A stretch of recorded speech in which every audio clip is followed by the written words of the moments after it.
हरे कृष्ण। श्रीमद् भागवतम 6वां स्कंद 10वां 11वां और 12वां अध्याय। देवताओं द्वारा दधीचि ऋषि की अस्थियों से वज्र निर्माण और वृत्रासुर की सेना पर आक्रमण और वृत्रासुर की वीरवाणी और भगवत प्राप्ति, वृत्रासुर का वध, ये सारे प्रसंग है इसमें। 10वां अध्याय। देवताओं द्वारा दधीचि ऋषि की अस्थियों से वज्र निर्माण और वृत्रासुर की सेना पर आक्रमण।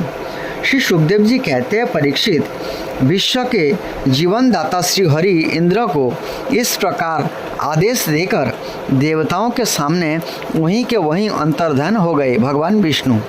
अब देवताओं ने उदार शिरोमणि अर्थवेदी दधीचि ऋषि के पास जाकर भगवान के आज्ञा अनुसार याचना की। देवताओं की याचना सुनकर दधीचि ऋषि को बड़ा आनंद हुआ।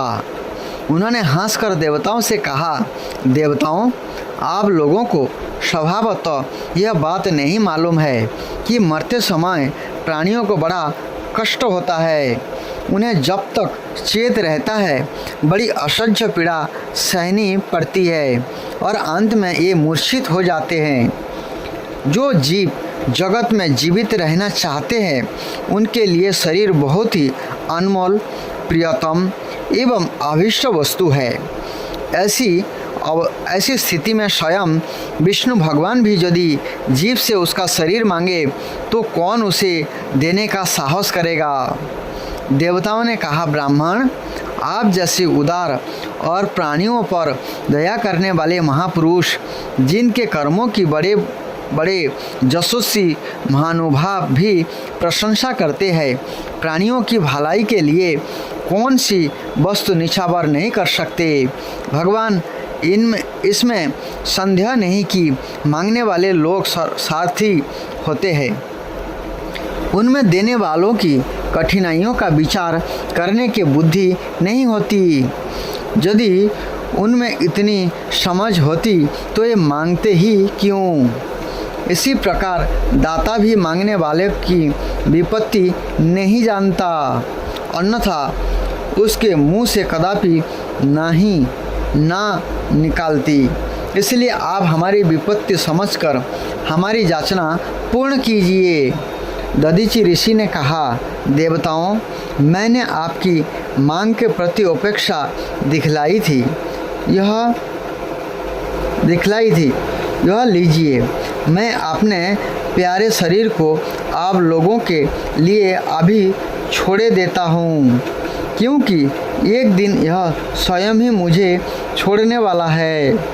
देह शिरोमणियों, जो मनुष्य इस विनाशी शरीर से दुखी प्राणियों पर दया करके मुख्यतः धर्म और गौणतः यश का संपादन नहीं करता, वह जड़ पेड़ पौधों से भी गाया बीता है। बड़े बड़े महात्माओं ने इस स्वरूप बस इतना ही है कि मनुष्य किसी भी प्राणी के दुख में दुख का अनुभव करे और सुख में सुख का।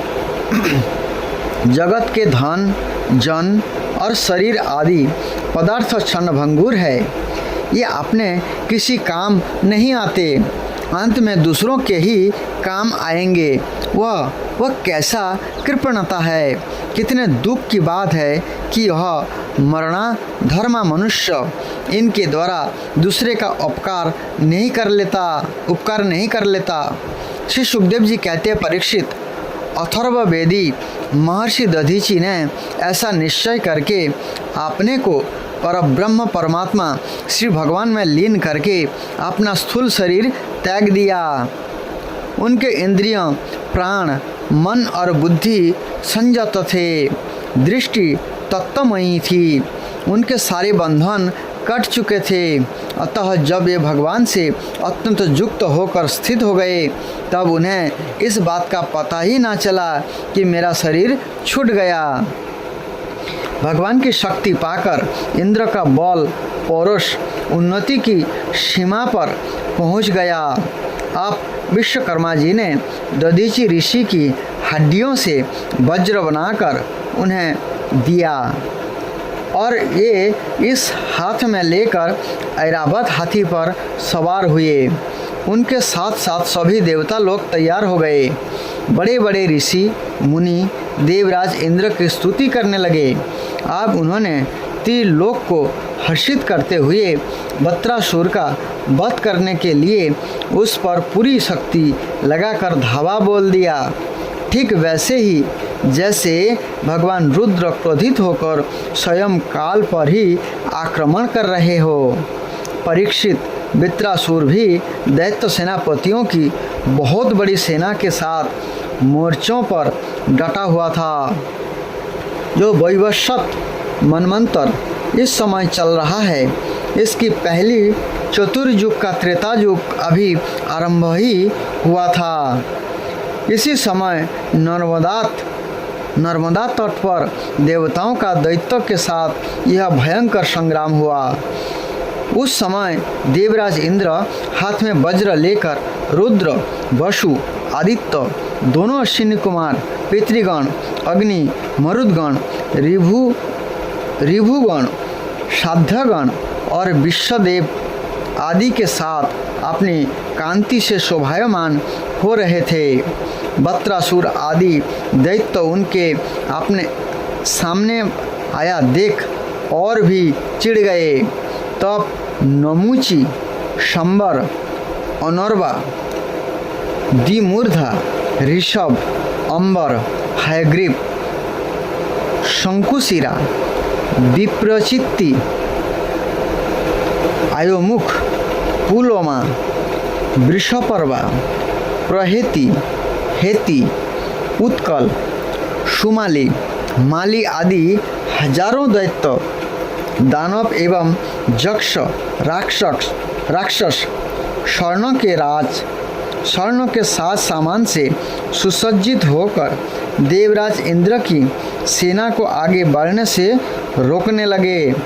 परीक्षित, उस समय देवताओं की सेना स्वयं मृत्यु के लिए भी अजेय थी। ये घमंडी असुर सिंहनाद करते हुए बड़ी सावधान से देव सेना पर प्रहार करने लगे। उन लोगों ने गदा, परिघ, बाण, त्रास, मुदगर, तोमर, शूल, फरसे, तलवार, शतघ्नि अर्थात तोप, भूषंडी आदि अस्त्र शस्त्रों की बौछारों से देवताओं को सब ओर से ढक दिए। देवताओं को सब ओर से ढक दिया। एक पर एक इतने बाण चारों ओर से आ रहे थे कि उनसे ढक जाने के कारण देवता दिखलाई भी नहीं पड़ते थे। जैसे बादलों से ढक जाने पर आकाश के तारे नहीं दिखाई देते। परीक्षित, यह शस्त्र और अस्त्र की वर्षा देव सैनिकों को छू तक ना सकी। उन्होंने अपने हस्त लाघव से आकाश में ही उनके हजारों हजार टुकड़े कर दिए। तब असुरों के अस्त्र शस्त्र समाप्त हो गए। तब वे देवताओं की सेना पर पर्वतों के शिखर, वृक्ष और पत्थर बरसाने लगे, परंतु देवताओं ने उन्हें पहले की भांति काट गिराया।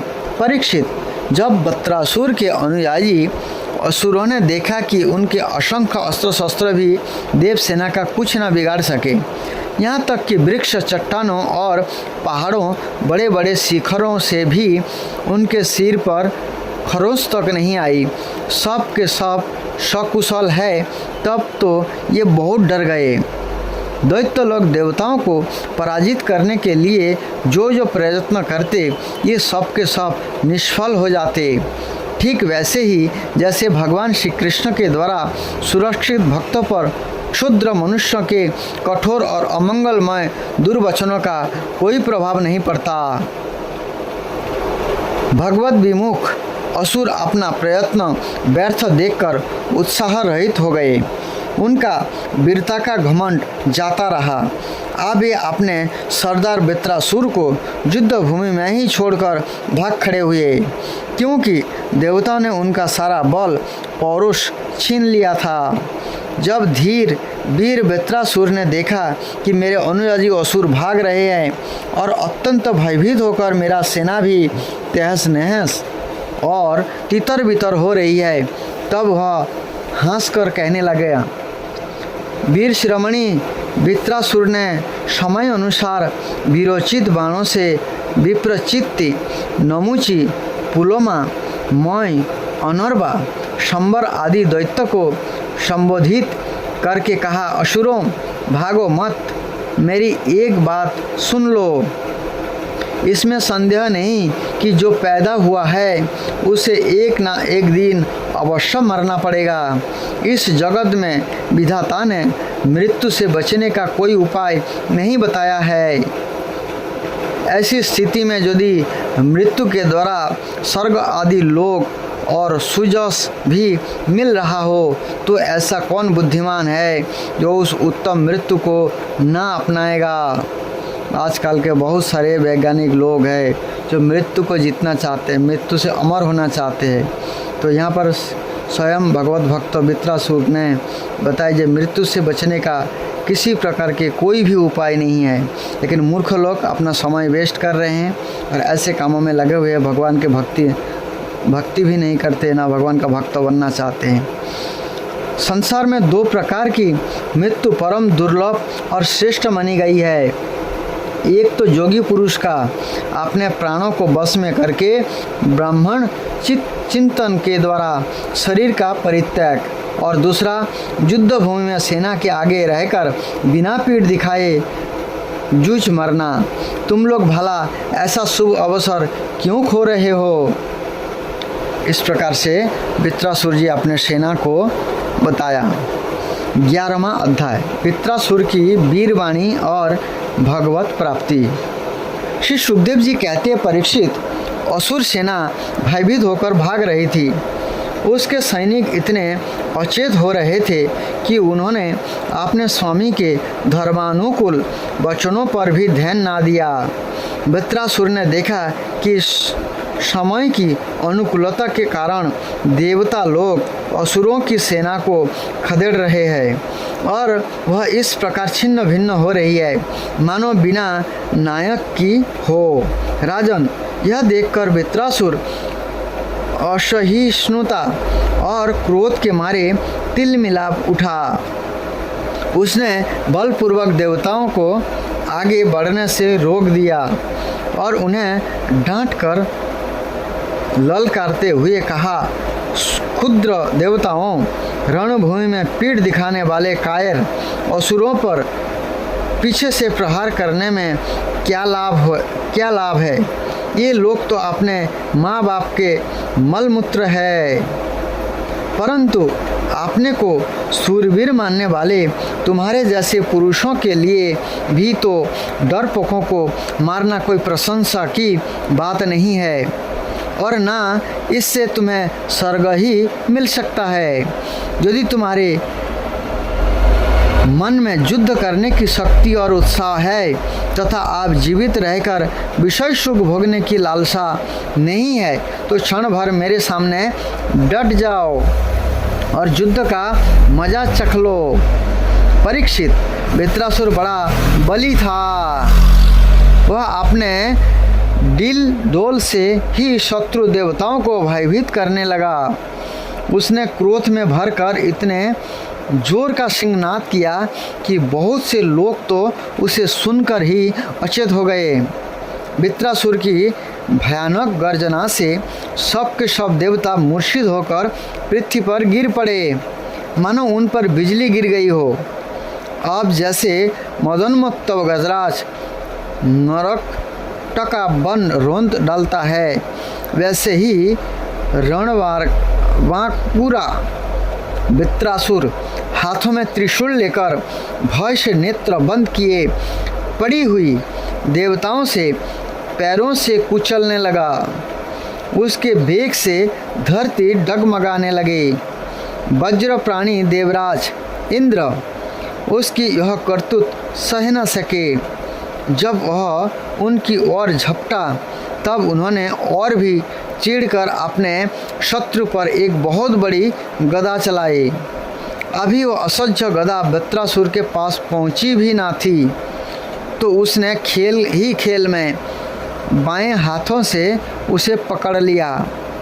राजन, परम पराक्रमी वृत्रासुर ने क्रोध से आग बबूला होकर उसी गदा से इंद्र के वाहन ऐरावत के सिर पर बड़े जोर से गरजते हुए प्रहार किया।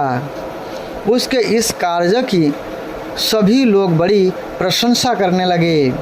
वृत्रासुर की गदा के आघात से ऐरावत हाथी वज्राहत पर्वत के समान तिलमिला उठा।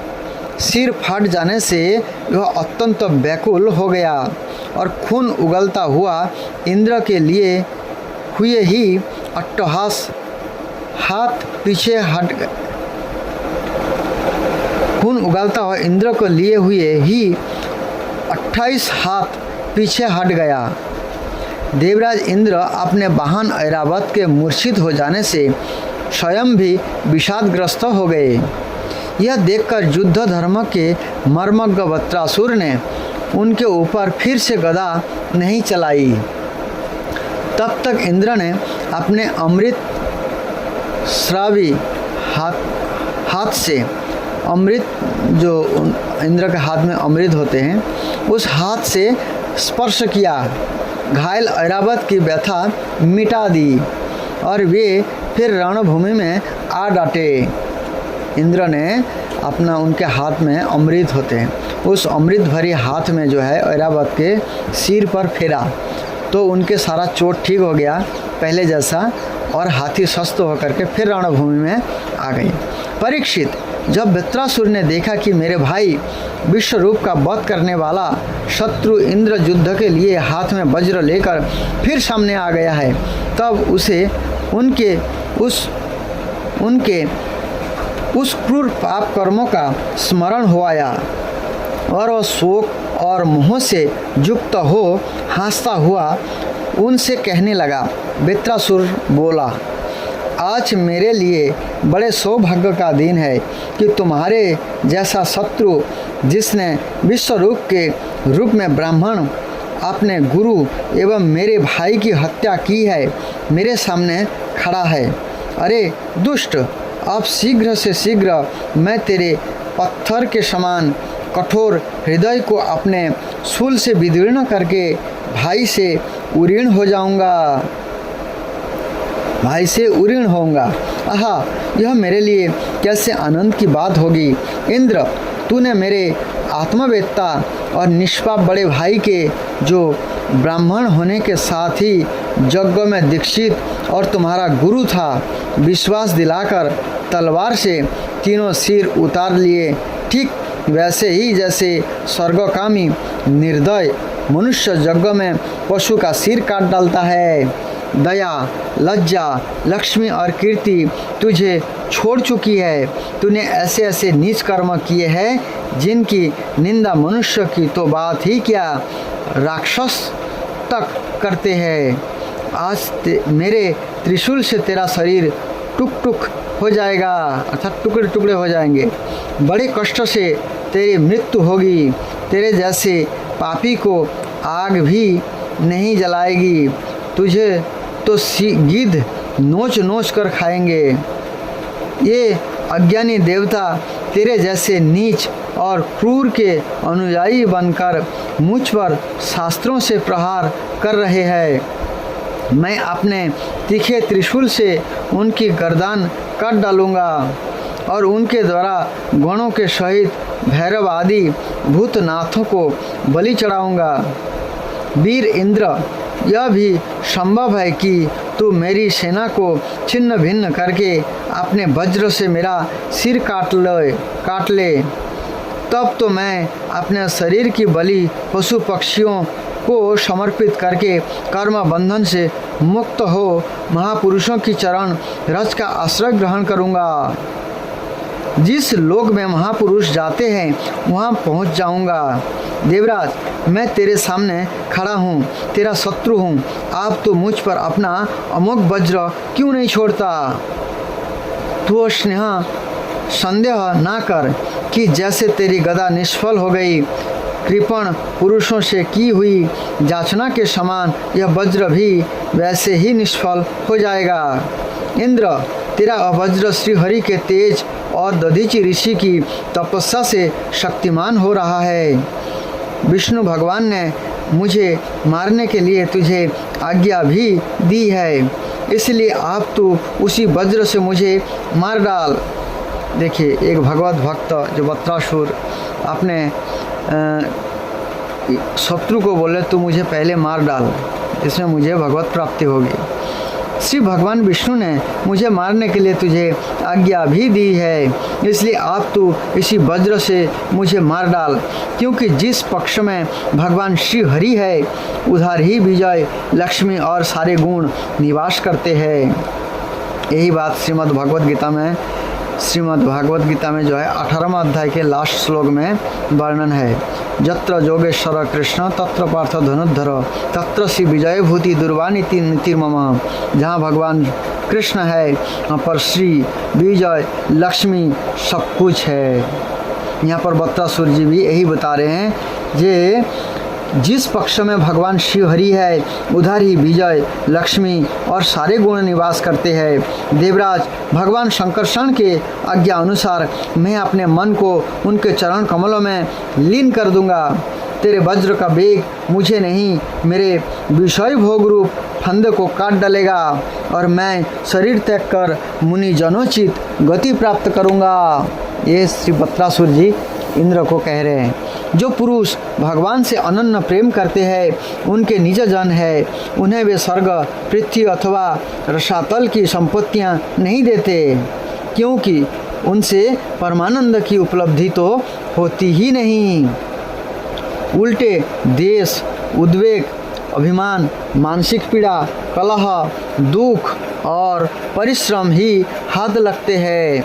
इंद्र, हमारे स्वामी अपने भक्तों के अर्थ, धर्म एवं काम संबंधी प्रयासों को व्यर्थ कर दिया करते हैं। देखिए, भगवान अपने भक्तों को कैसे शुद्ध करते हैं, संसार की चीज़ें नहीं देते।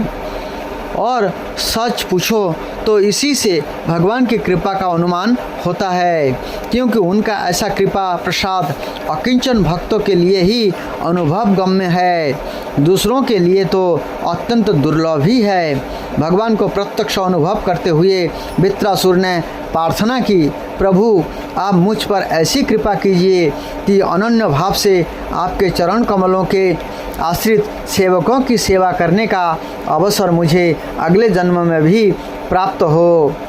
प्राण वल्लभ, मेरा मन आपके मंगलमय गुणों का स्मरण करता रहे, मेरी वाणी उन्हीं का गान करे और शरीर आपकी सेवा में ही संलग्न रहे। सर्वभौम सर्व सौभाग्य निधे, मैं आपको छोड़कर स्वर्ग, ब्रह्मलोक, भूमंडल का साम्राज्य, रसातल का एक छत्र राज्य, योग की सिद्धियां, यहाँ तक कि मोक्ष भी नहीं चाहता।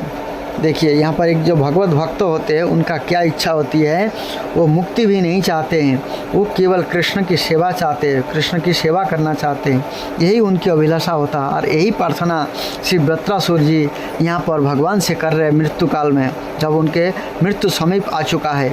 जैसे पक्षियों के पंखहीन बच्चे अपनी माँ की वाट जोते रहते हैं, जैसे भूखे बछड़े अपनी माँ का दूध पीने के लिए आतुर रहते हैं, और जैसे वियोगिनी पत्नी अपने प्रवासी प्रियतम से मिलने के लिए उत्कंठित रहती है, ऐसे ही कमल नयन मेरा मन आपके दर्शन के लिए छटपटा रहा है। प्रभु, मैं मुक्ति नहीं चाहता, मेरे कर्मों के फलस्वरूप मुझे बार बार जन्म मृत्यु के चक्र में भटकना पड़े, इसकी परवाह नहीं, परंतु मैं जहाँ जहाँ जाऊँ, जिस जिस जोनी में जन्मूँ, वहाँ वहाँ भगवान के प्यारे भक्तों जनों से मेरी प्रेम मैत्री बनी रहे। स्वामीन, मैं केवल वही चाहता हूँ कि जो लोग आपकी माया से देह गेह और स्त्री पुत्र आदि में आसक्त हो रहे हैं, उनके साथ मेरा कभी किसी प्रकार का भी संबंध ना हो। इस प्रकार से जो परम महाभागवत श्री वृत्रासुर जी जो अभी असुर जनी में है, उन्होंने भगवान से इस प्रकार से प्रार्थना कर रहे हैं और उनकी कृपा की छत्र छाया में रह रहे हैं। 12वां अध्याय वृत्रासुर का वध। इंद्र ने वृत्रासुर का वध किया, तो वृत्रासुर की वध कथा है। श्री सुखदेव जी कहते हैं, राजन, वृत्रासुर रणभूमि में अपना शरीर छोड़ना चाहता था, क्योंकि उसके विचार से इंद्र पर विजय प्राप्त करके स्वर्ग पाने की अपेक्षा मरकर भगवान को करना श्रेष्ठ था।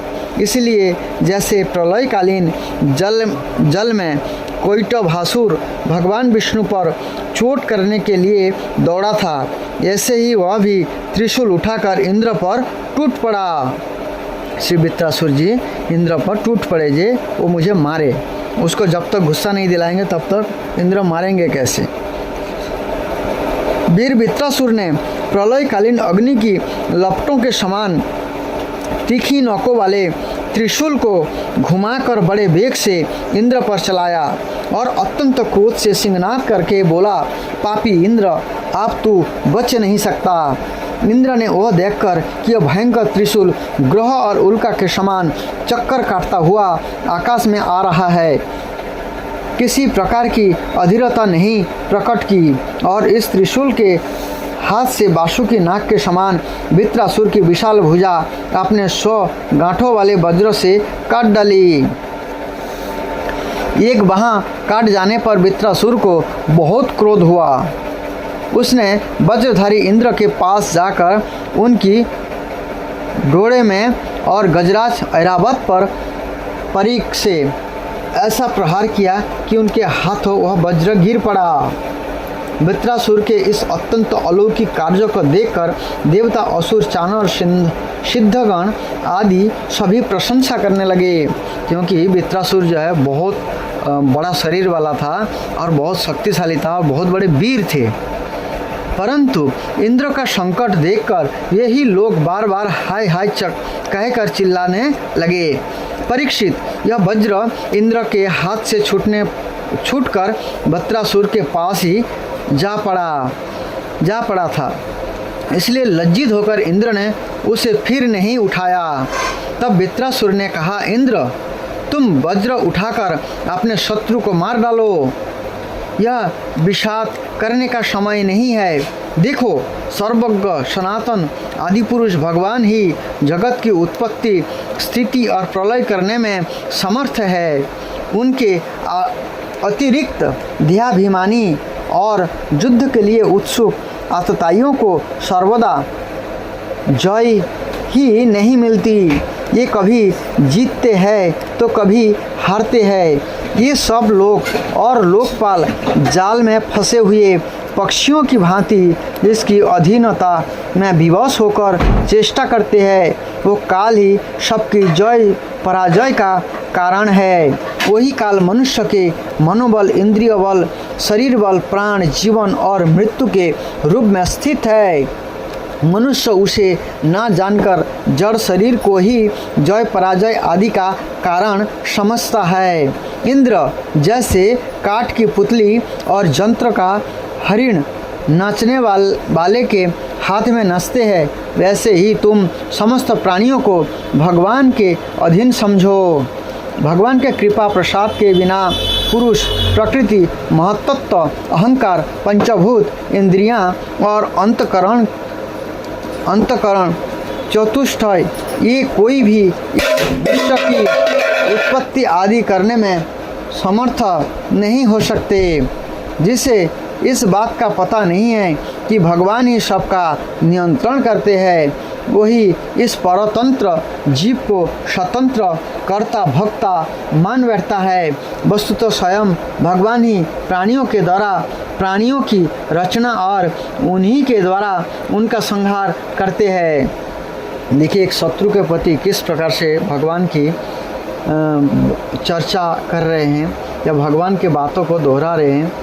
तो किस प्रकार से देखिए एक भगवत भक्त होने के नाते हमेशा जो बत्रासुर जी है केवल मरना समय में भी भगवान की बातें कर रहे हैं, वो अपने सामने वाले को शत्रु नहीं समझ रहे हैं। जिस प्रकार इच्छा ना होने पर भी स्वयं विपरीत होने से मनुष्य को मृत्यु और अपजस आदि प्राप्त होते हैं, ऐसे ही समय की अनुकूलता होने पर इच्छा ना होने पर भी उसे आयु, लक्ष्मी, जस और ऐश्वर्य आदि भोग भी नहीं मिल जाते हैं। इसलिए जस अपजस, जय पराजय, सुख दुख, जीवन मरण, इनमें से किसी एक की इच्छा अनिच्छा न रखकर अभी परिस्थितियों में स्वभाव से रहना चाहिए। हर्ष शोक के वशीभूत नहीं होना चाहिए। सत्व, रज और तम ये तीन गुण प्रकृति के हैं, आत्मा के नहीं। अतः जो पुरुष आत्मा को उनका साक्षी मात्र जानता है वह उनके गुण दोषों से लिप्त नहीं होता। देवराज इंद्र, मुझे भी तो देखो, तुमने मेरा हाथ और शस्त्र काटकर एक प्रकार से मुझे परास्त कर दिया है, फिर भी मैं तुम्हारे प्राण लेने के लिए यथाशक्ति प्रयत्न कर ही रहा हूँ। यह युद्ध क्या है? एक जुए का खेल।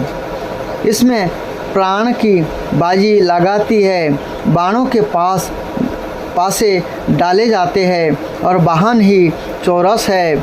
इसमें पहले से यह बात नहीं मालूम होता कि कौन जीतेगा और कौन हारेगा। श्री सुखदेव जी कहते हैं, परीक्षित, वृत्रासुर के ये सत्य एवं निष्कपट वचन सुनकर इंद्र ने उनका आदर किया और अपना वज्र उठा लिया। इसके बाद बिना किसी प्रकार का आश्चर्य किए मुस्कुराते हुए ये कहने लगे। देवराज इंद्र ने कहा, ओह दानवराज, सचमुच तुम सिद्ध पुरुष हो, तभी तो तुम्हारा धैर्य, निश्चय और भगवत भाव इतना विलक्षण है। तुमने समस्त प्राणियों के सुहित आत्मस्वरूप जगदीश्वर की अनन्य भाव से भक्ति की है। अवश्य ही तुम लोगों को मोहित करने वाली भगवान की माया को पार कर गए हो, तभी तो तुम असुरोचित भाव छोड़कर महापुरुष हो गए हो। अवश्य ही वह बड़े आश्चर्य की बात है कि तुम रजोगुणी प्रकृति के हो, तो भी विशुद्ध सत्य स्वरूप भगवान वासुदेव में तुम्हारी बुद्धि दृढ़ता से लगी हुई है। जो परम कल्याण के स्वामी भगवान श्री हरि के चरण कमलों में प्रेममय भक्ति भाव रखता है, उसे जगत के भोगों की क्या आवश्यकता है। जो अमृत के समुद्र में विहार कर रहा है, उसे क्षुद्र गड्ढों के जल से प्रयोजन ही क्या हो सकता है। देखिए यहाँ पर भगवान इंद्र जो है संसार के जो विषय को है वो एक गड्ढे के जल के समान बता रहे हैं, और जो भगवान के जो सुख है, भगवान के पाने का जो सुख है, भगवान के जो अमृत तुल्य समुद्र के जल के समान आनंद बता रहे हैं। और संसार की आनंद कैसा है? एक गड्ढे में जल के समान है। स्वयं इंद्र ये बात वृत्रासुर जी को बता रहे हैं कि तुम तो कृष्ण भक्त हो, तुम्हारे लिए कोई आसक्ति नहीं है, तुम तो आसक्ति कर ही नहीं सकते हो, क्योंकि तुम्हारे लिए ये सुख तो गड्ढे के जल के समान है, तुम तो अमृतमय सागर के जल के समान आनंद ले रहे हो। श्री सुखदेव जी कहते हैं, परीक्षित, इस प्रकार योद्धाओं में श्रेष्ठ महापराक्रमी देवराज इंद्र और वृत्रासुर धर्म का तत्व जानने की अभिलाषा से एक दूसरे के साथ बातचीत करते हुए आपस में युद्ध करने लगे। राजन, आप शत्रुसूदन वृत्रासुर ने बाएं हाथ से फैलात का बना हुआ एक बहुत भयावना परीख उठाकर आकाश में घुमाया और उससे इंद्र पर प्रहार किया, किंतु देवराज इंद्र ने वृत्रासुर का वो परीख तथा हाथी के सूंड के समान लंबी भुजा अपने 100 गांठों वाले वज्र से एक हाथी कट गिराया। जड़ से दोनों भुजाओं को कट जाने पर वृत्रासुर बाएं और दाएं दोनों जंघों से खून की धारा बहने लगी। उस समय वह ऐसा जान पड़ा मानो इंद्र के वज्र की चोट से पंख कट जाने पर कोई पर्वत ही आकाश से गिरा हो। आप पैरों से चलने फिरने वाले पर्वतराज के समान अत्यंत दीर्घकाय वृत्रासुर ने अपनी ढोड़ों को धरती से और ऊपर के होठों को स्वर्ग से चलाया, स्वर्ग से लगाया तथा आकाश के समान गहरे मुंह, सांप के समान भयावनी जीभ एवं मृत्यु के समान कराल दाढ़ों से मानो त्रिलोक को निगलता, अपने पैरों को चोट से पृथ्वी को रोनता और प्रबल वेग से पर्वतों को उलटता पलटता यह इंद्र के पास आया और उन्हें उनके वाहन ऐरावत हाथी के सहित इस प्रकार लील गया जैसे कोई परम पराक्रमी और अत्यंत बलवान अजगर हाथी को निगल जाए। प्रजापतियों और महर्षियों के साथ देवताओं ने जब देखा कि वृत्रासुर इंद्र को निगल गया तब तो वे अत्यंत दुखी हो गए तथा हाय हाय बड़ा अनर्थ हो गया यह कहकर विलाप करने लगे। बल दैत्य का संहार करने वाले देवराज इंद्र ने महापुरुष विधा नारायण कवच से अपने को सुरक्षित कर रखा था और उनके पास जोग माया का बल था ही, इसीलिए वृत्रासुर के निगल लेने पर उसके पेट में पहुंचकर भी वे मरे नहीं। उन्होंने अपने वज्र से उसका कोख फाड़ डाली और उसके चोट से पेट से निकलकर बड़े वेग से उसका पर्वत शिखर के समान ऊंची सिर काट डाला। सूर्य आदि ग्रहों की उत्तरायण दक्षिणायन रूप गति में जितना समय लगता है उतने दिनों में अर्थात एक वर्ष में वित्रवत का जोग उपस्थित होने पर घूमते हुए उस तीव्र वेगशाली वज्र ने उसकी गर्दन को सब ओर से काटकर भूमि पर गिरा दिया। तो यहाँ पर जो इंद्र का जो वज्र था वृत्रासुर का सिर काटने में 1 साल लग गया, 1 साल लगा करके उनके शरीर को काटा।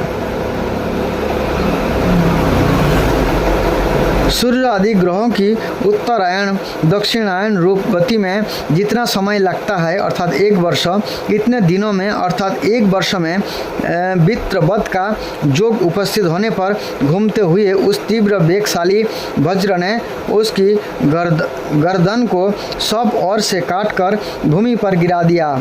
उस समय आकाश में दुंदुभिया बजने लगी। महर्षियों के साथ गंधर्व सिद्ध आदि वित्रघाती इंद्र का पराक्रम सूचित करने वाले मंत्रों से उनकी स्तुति करके बड़े आनंद के साथ उन पर पुष्प की वर्षा करने लगे। शत्रुदमन परीक्षित उस समय वृत्रासुर के शरीर से उसकी आत्मज्योति बाहर निकली और इंद्र आदि सब लोगों के देखते देखते लोकातीत भगवान के स्वरूप में लीन हो गए। अर्थात वृत्रासुर जो है उस स्थूल शरीर को छोड़ करके अपना आत्मा में जो है आत्मा जो शरीर है जो आध्यात्मिक शरीर है उस आध्यात्मिक शरीर पाकर और भगवान के धाम को चले गए श्री वृत्रासुर जी, क्योंकि वो भगवान के कृष्ण भक्त थे, भगवान का शुद्ध भक्त थे, इसलिए उनको भगवान का धाम प्राप्त हुआ। हरे कृष्ण।